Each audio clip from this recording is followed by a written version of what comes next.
ஆனாலும் புரட்டாதியிலே பிறந்தவர்களுக்கு ஒரு தனி சிறப்பு என்ன அப்படின்னு கேட்டீங்கன்னா, படிக்காத மேதைகள் அப்படின்னு சொல்லுவாங்க. இந்த கல்வி இளம் பருவத்துல அவங்க சில மந்தம், தேக்கம், தடை, இயற்கை உபாதைகள்னால அவர்கள் கெட்டு போயிருந்தாலும் கூட ஒரு சின்ன சின்ன விஷயங்கள்ல கூட ரொம்ப உலகளாவிய விஷயங்கள், செய்திகள் அத்துணையிலுமே அவர்கள் வந்து கைதேர்ந்தவர்களாக இருப்பார்கள்.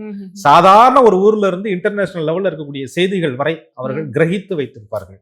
அந்த ஒரு ஞானம் என்பது அவர்களுக்கு புரட்டாதியில பிறந்த குரு கொடுத்ததுனால அந்த புதன்ல அது அப்படியே வெளிப்படும். ஆமா, நீங்க படிக்கும் போதே டிஸ்கன்டினியூ பண்ணிட்டு போனீங்களே, படிக்கும் போதே ஸ்கூலுக்கு வரலையே, நீங்க படிச்ச படிப்பை நீங்க பயன்படுத்தவே இல்லையே, வேலைக்கே போகலையே, எப்படி திடீர்னு இவ்வளவு பெரிய பொறுப்பு வச்சிருக்கீங்க, இந்த கம்பெனி வச்சிருக்கீங்க, இத்தனை பேருக்கு வேலை கொடுத்துருக்கீங்க, இது வச்சிருக்கீங்க, படிக்காம பெரிய பட்டம் பதவிகளை கூட அதுல வந்து இவங்க தொலைதூர கல்விகளை படித்து தேர்வு எழுதி பெரிய டிகிரிகள்லாம் முடிச்சு படித்தவர்களை விட மெத்த படித்த மேதாவிகளாக இருக்கக்கூடிய புரட்டாதி நட்சத்திரக்காரர்களுக்கு புதன் இயற்கை அறிவை அற்புதமாக தூண்டிவிட்டு இவர்கள் வாழ்க்கையில சம்பாத்தியங்களை கொடுத்துறாரு.